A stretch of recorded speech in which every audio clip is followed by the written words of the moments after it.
వైఎస్ఆర్ జిల్లాలో జరుగుతున్న జెడ్పీటీసీ ఉప ఎన్నికల పోలింగ్ రోజున కీలక పరిణామాలైతే చోటు చేసుకుంటున్నాయి.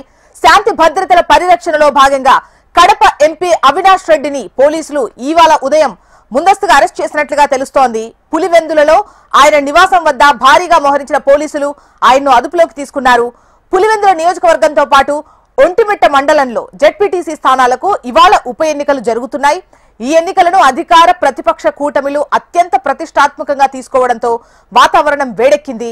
ఈ క్రమంలో ఎలాంటి అవాంఛనీయ ఘటనలు జరగకుండా పోలీసులు కఠిన చర్యలు చేపట్టారు. ఇందులో భాగంగానే ఎంపీ అవినాష్ రెడ్డి ఇంటి వద్ద భారీగా చేరుకొని మొదట ఆయన మద్దతుదారులను అక్కడి నుంచి పంపించేశారు. ఆ తర్వాత ఆయన్ను అరెస్ట్ చేశారు. పోలీసుల చర్యను నిరసిస్తూ అవినాష్ రెడ్డి తన నివాసం వద్ద కొద్దిసేపు నిరసనకు దిగారు.